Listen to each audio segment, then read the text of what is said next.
The neoclassical period 1660 to 1785।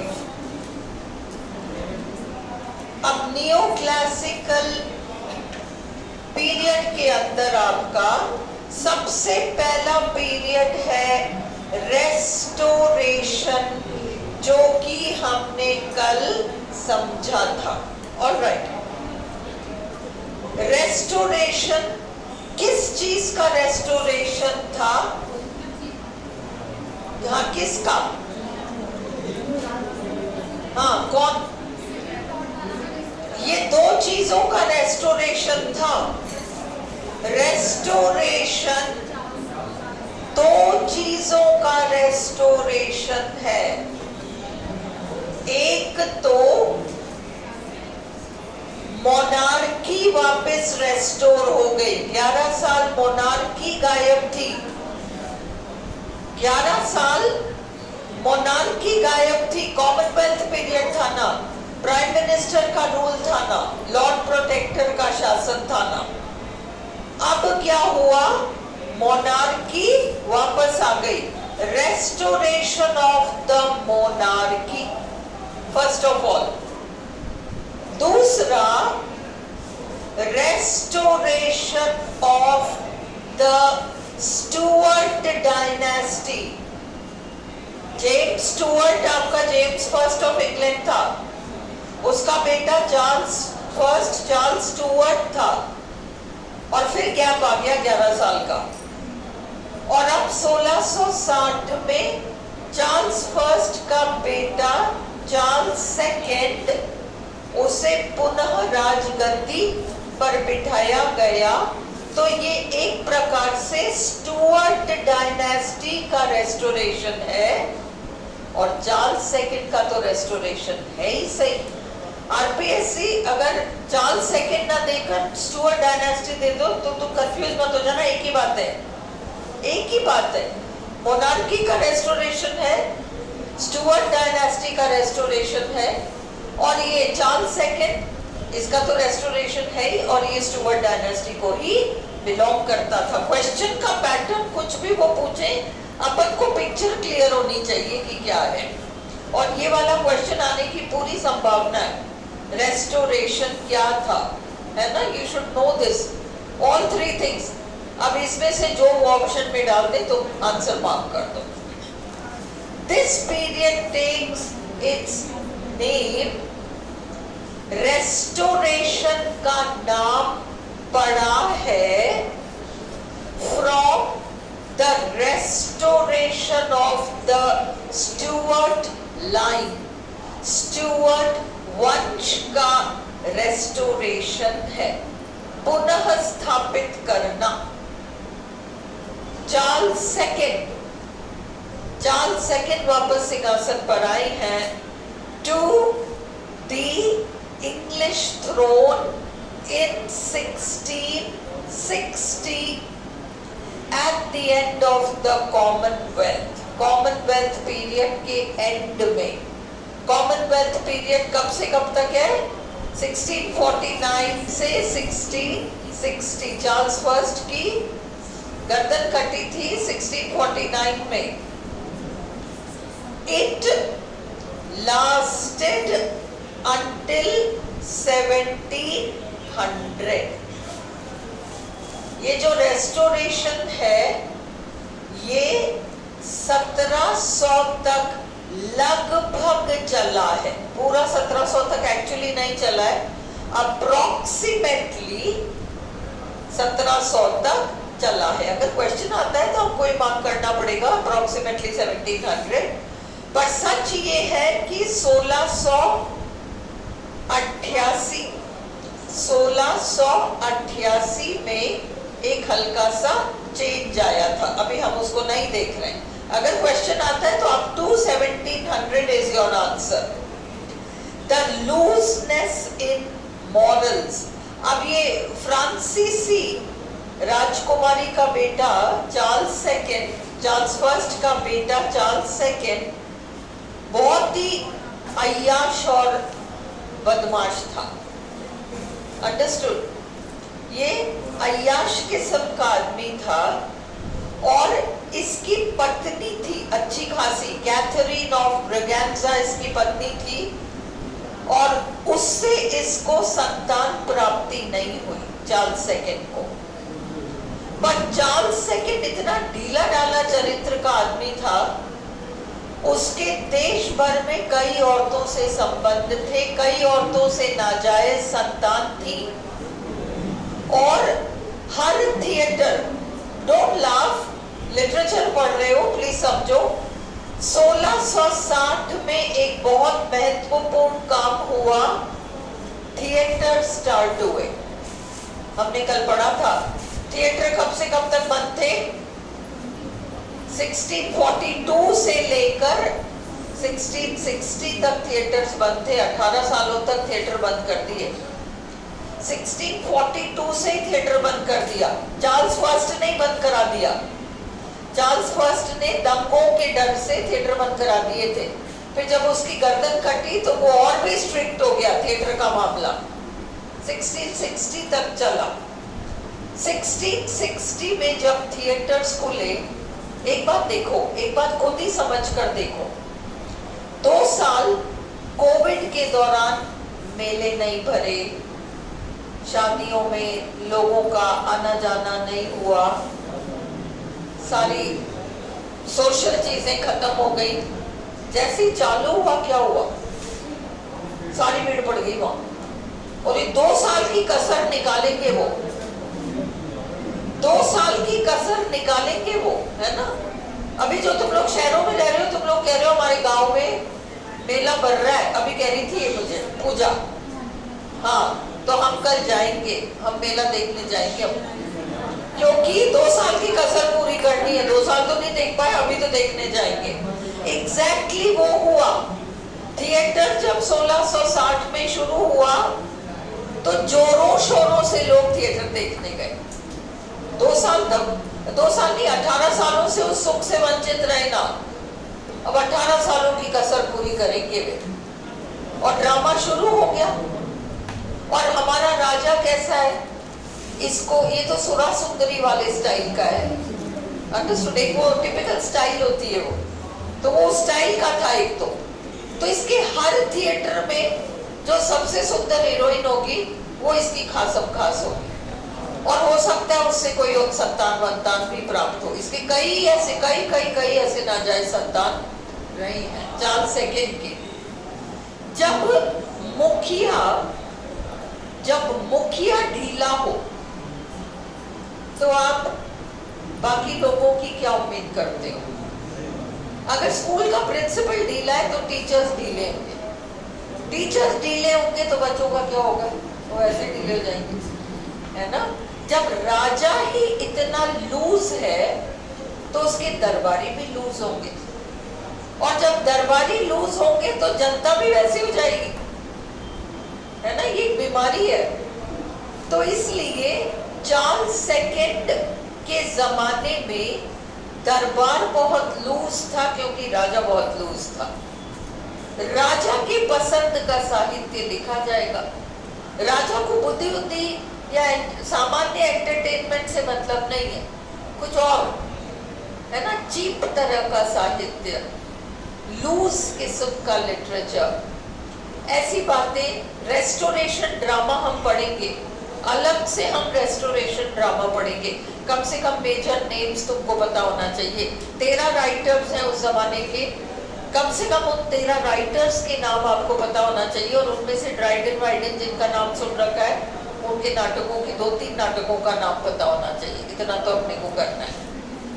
तो वो ये सारे लोग, बेचारा ड्राइडन बड़ा शरीफ राइटर था, ड्राइडन बहुत शरीफ राइटर था, अच्छा लिखता था, पर वो अच्छा लिखे जिससे क्या हुआ? ना राजा को पसंद, न दरबारियों को पसंद, न जनता को पसंद। बेचारा वो भी मजबूर हो गया, भाई मुझे तो कमा कर खाना है, तो मुझे वैसा ही लिखना पड़ेगा जैसे ये लोग चाहते हैं। और कैसा नाटक होता था रेस्टोरेशन ड्रामा, जब हम पढ़ेंगे तब पढ़ेंगे। ब्रीफ में रेस्टोरेशन ड्रामा कैसा था? एक ही थी, शादीशुदा कपल है, एक गृहस्थी है, हस्बैंड काम पे जाता है, वाइफ कितनी चतुराई से कितने पर पुरुषों के साथ संबंध रखकर घर जब शाम को पति लौटता है तो वापस कितनी शरीफ हो जाती है और कितने तरह तरह से उसको बेवकूफ बनाती है। यही सारे नाटकों का थीम हुआ करता था। सारे नाटकों का ये एक से बढ़कर एक इसी स्टाइल के सारे, और उसके नाम भी मतलब नाम से, टाइटल से ही पता चल जाएगा कि इसका थीम क्या है। अब इन सारे राइटर्स के बीच में एक महिला फंस गई, एफ्रा बहन, हॉलैंड की। हॉलैंड में जाकर इसकी शादी हुई, इसलिए इसका सरनेम बहन हो गया, BEHN। एफ्रा अंग्रेज महिला थी, शादी हॉलैंड के एक व्यक्ति से कर ली।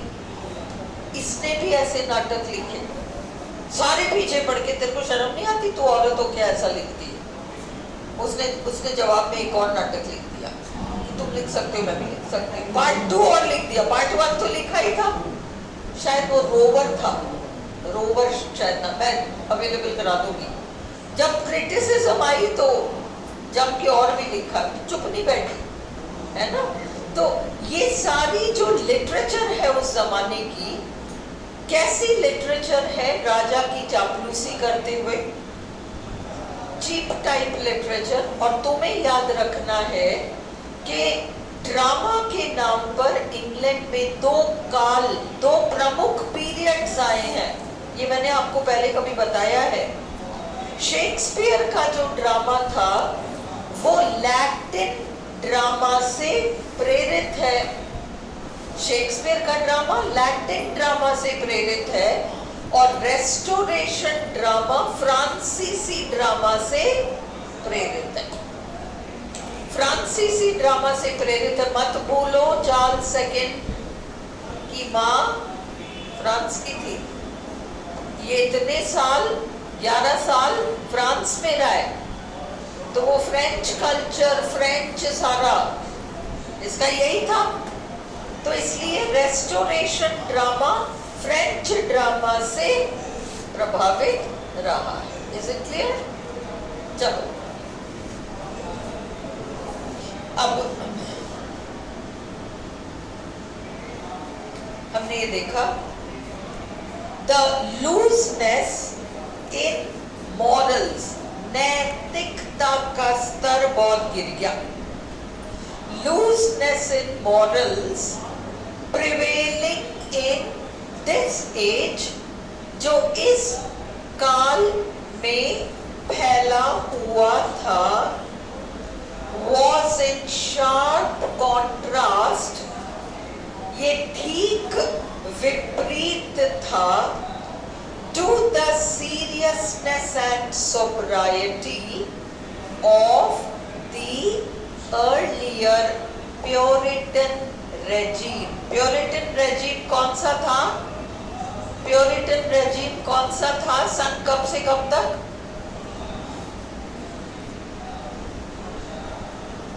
कौन सा था? मिल्टन के टाइम था ना? हाँ? मिल्टन के टाइम था। काल बताओ मुझे, पीरियड बताओ। कल ही पढ़ा है हमने, जब चार्ल्स फर्स्ट की गर्दन कटी 1649, तो ये ओलिवर क्रॉमवेल का काल आ गया, मिल्टन का काल आ गया, और ये लोग कट्टरवादी थे। इस काल को, इस 11 साल की अवधि को, इस 11 साल की अवधि को क्या कहते हैं? प्यूरिटन रेजिम, कॉमनवेल्थ और इंटररेग्नम। कॉमनवेल्थ और इंटररेग्नम, ओके। और तो प्यूरिटन रेजिम में सब कुछ साफ सुथरा था, वो तो कट्टर थे, है ना। वो शाम को 7 बजे बाद बाहर नहीं निकलोगे, आपके पहनावे उड़ावे पे हर चीज पर कंट्रोल था। और अब तो खुल्लम खुल्ला पता नहीं क्या क्या नाटकों में दिखा रहे हैं, बिल्कुल विपरीत हो गया। दिस वॉज रिफ्लेक्टेड, इस किस्म की जीवन शैली, इस किस्म की जीवन शैली एक प्रकार की कॉमेडी को जन्म देगी, एक प्रकार के नाटकों को जन्म देगी जिसको कॉमेडी ऑफ मैनर्स कहते हैं, जीवन शैली से संबंधित नाटक। तो दिस वॉज रिफ्लेक्टेड, ये दर्शाया गया in the literature of the age, उस जमाने के साहित्य से। थिएटर्स वर रीओपन्ड, थिएटर्स वापस से खोल दिए गए। द रेस्टोरेशन थिएटर, रेस्टोरेशन काल का जो थिएटर था, had a distinctive style of comedy, उसकी एक विशेष शैली थी कॉमेडी की, known as restoration comedy, जिसको कि रेस्टोरेशन कॉमेडी कहते हैं।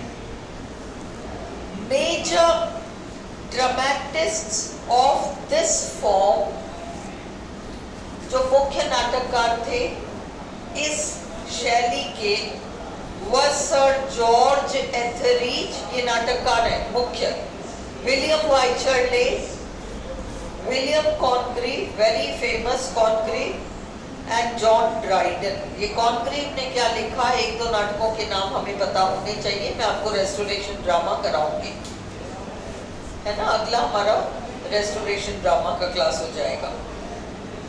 A distinctive form of tragedy, देखो ये आपको पता होनी चाहिए, रेस्टोरेशन काल का ड्रामा हीरोइक ड्रामा कहलाता था, हीरोइक ड्रामा। तो रेस्टोरेशन काल का drama, a distinctive form of tragedy called heroic drama was developed by Dryden, ये ड्राइडन ने विकसित किया, Thomas Otway etcetera, Thomas Otway जैसे राइटर्स ने इसको विकसित किया। Dryden was a major poet, Dryden एक प्रमुख कवि थे, क्रिटिक एंड ड्रामेटिस्ट, वे समीक्षक भी थे और वे नाटककार भी थे। अदर पोएट्स वर, अन्य कवि थे, द सैटायरिस्ट्स, व्यंग्यकार, Samuel Butler and the Earl of Rochester, Samuel Butler और अर्ल ऑफ रोचेस्टर, ये लोग जो थे ये बाकी कवि थे। नोटेबल प्रोज राइटर्स, जो फेमस गद्य लेखक थे वह ड्राइडन, उनमें ड्राइडन, सैमुअल पेपिस, ये सैमुअल पेपिस बहुत ऊंचे पोस्ट पर बैठा इंसान था। सैमुअल पेपिस ये क्या करता था, घर पे अपनी एक डायरी मेंटेन करता था, घर पे अपनी डायरी मेंटेन करता था। और इसकी एक खास बात थी, भाई खुद बहुत बड़ा ऑफिसर था, तो बड़े बड़े ऑफिसर्स के घर आया जाया करता था। उन ऑफिसर्स के घरों में भी ये विशेष दोस्ती रखता था उनके नौकर चाकरों से। सैमुअल पेपिस लोग, बड़े बड़े लोगों के घरों में जाता है ना, हवेलियों में रहने वाले लोग, बहुत बड़े बड़े ऑफिसर्स, इन लोगों के घर जाता और उन लोगों से तो दोस्ती होती, पर उनसे ज्यादा दोस्ती नौकर चाकरों से होती। तो कभी किसी को कुछ दे देता, कभी कुछ कर देता और उनसे बातें निकलवाता था, है ना, कौन आता है कौन जाता है, बग्गी चलाने वाले से, तेरे साहब तेरे को कहाँ ले जाते हैं, किसके यहाँ ले जाते हैं, इसको सारी खोज खबर थी, किसका अफेयर किससे चल रहा है। वो जमाना ही ऐसा था, वो जमाना ही ऐसा था, है ना। ये लोग क्या करते थे, जहाजों में जाते थे, क्रूज, तो वो कई दिनों के लिए किसी को साथ ले जाएंगे, किसी को कानों कान खबर ही नहीं लगती। पर फिर जहाज वालों के सारे कैबिन वैबिन संभालने वाले सबसे इसकी दोस्ती थी, इसके पास सबकी खोज खबर थी। और इसने क्या किया, एक डायरी बनाई, 9 सालों तक इसने वो डायरी मेंटेन करी कल्पना करो, the diary of Samuel Pepys, बहुत फेमस रचना है, the diary of Samuel Pepys, है ना। और उसमें उसने हर एक का सब कुछ लिख दिया, इसका उससे चल रहा है, इसका उससे चल रहा है, कल वो वहां गए, सब कुछ, और खुद मर गया। इसके मरने के बाद क्या चल रहा है, इधर आओ मैं बताती हूँ तुम्हें।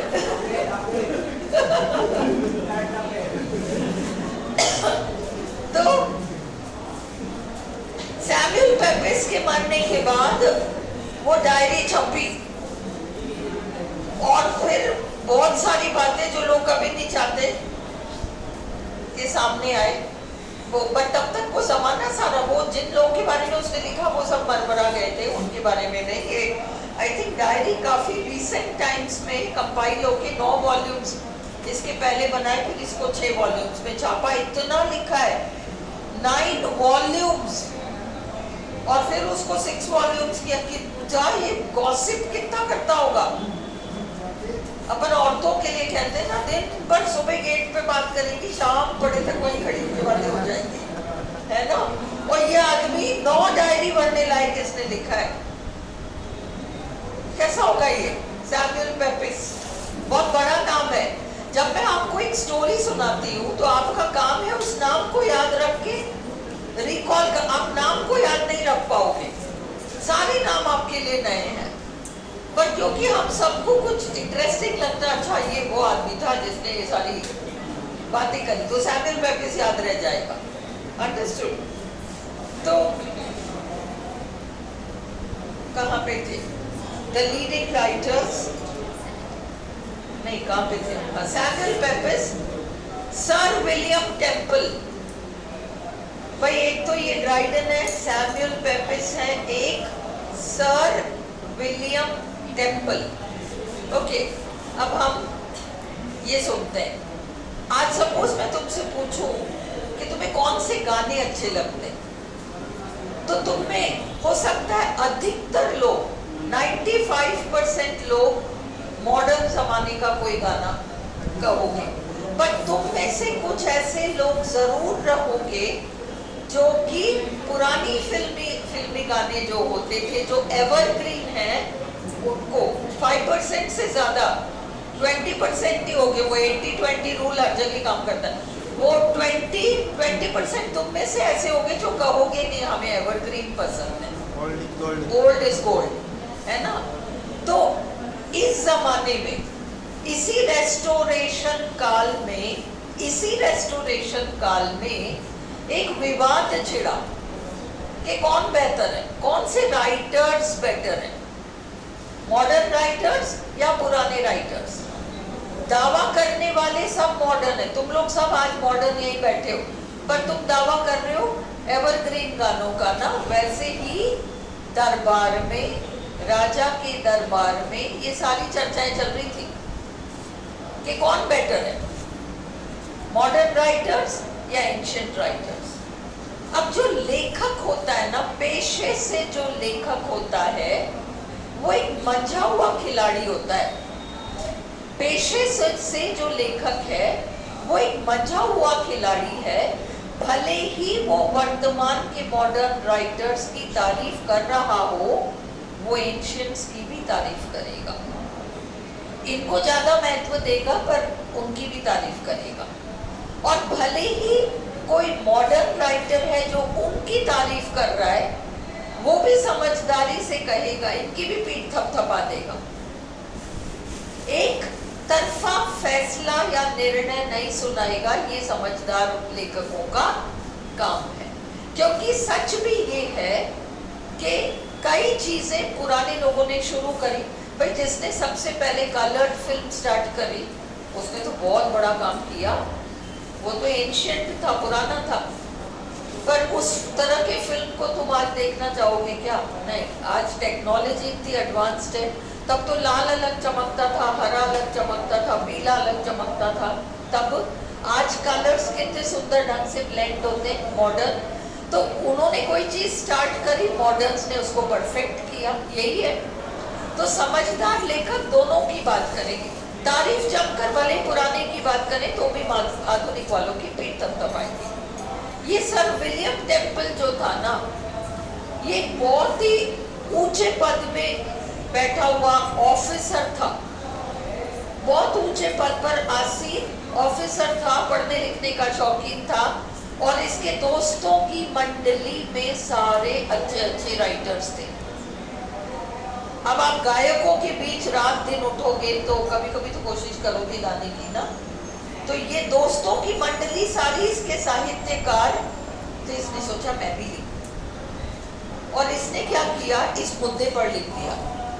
ज्वलंत मुद्दा था ये, एंशिएंट बेटर है या मॉडर्न, इसने उसमें आर्ट डाल दिया, मधुमक्खी के छत्ते में आर्ट डाल दिया। इसने कहा एंशिएंट सी बढ़िया है, मॉडर्न तो सारे बकवास हैं। और वो सारे मॉडर्न्स इसके पीछे पड़ जाएंगे, बहुत ज्यादा पीछे पड़ जाएंगे। और बेचारा स्विफ्ट नाम का एक राइटर जो इसी काल का है, उसको फिर बचाव का काम करना पड़ेगा। तो remember the names of William temple.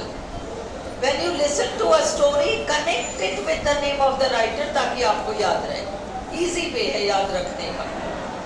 John बनियन लुहार था, पेशे से लुहार था, धर्म चर्च के विरुद्ध लिखने लग गया, चर्च के विरुद्ध लिखने लग गया। अंडरस्टूड? सन 1688, कॉपी में लिखो, सन the year 1688 is famous for 3 things. Which 3 things? The year 1688, the year 1688 is famous for 3 things. Is famous for 3 things. Is famous for 3 things. Which 3 things? कौन सी 3 things? कौन सी 3 things? देखो, फर्स्ट, जॉन बनियन की मृत्यु हुई, John बनियन की मृत्यु हुई इस सन में। सेकंड, अलेक्जेंडर पोप का जन्म हुआ।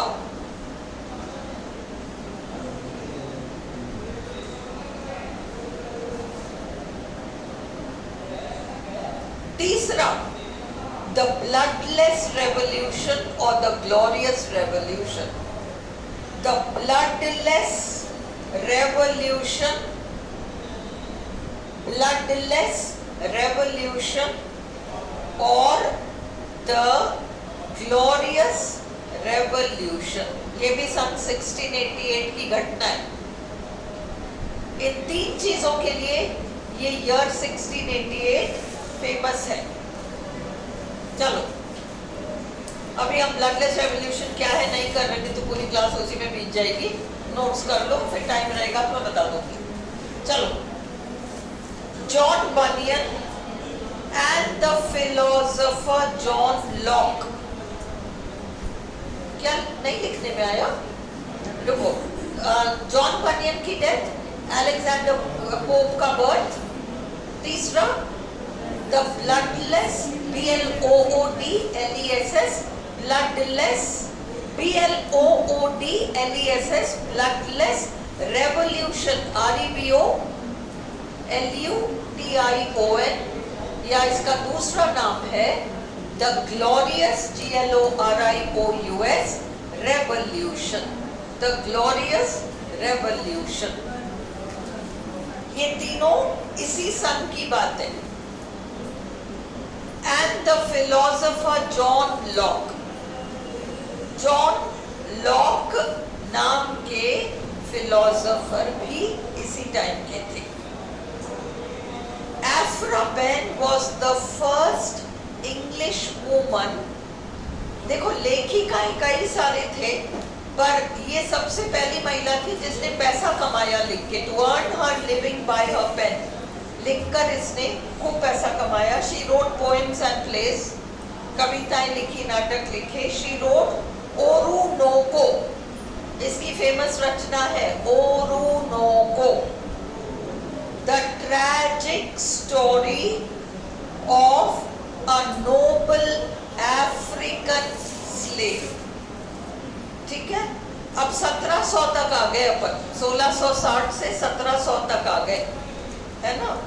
अब आप के पास चॉइस है, आप चाहो तो वीडियो पॉज करके ऑगस्टन एज अलग से कर लो, और नहीं तो मैं इसी में कंटिन्यू कर दूँ। तुम लोग लंबा देखते हो? इसमें कंटिन्यू। हाँ, नहीं देखते हो तुम लोग, बंद करो इसको और वापस रिकॉर्ड करो। 1 घंटे का तो वीडियो ही नहीं देखो तुम।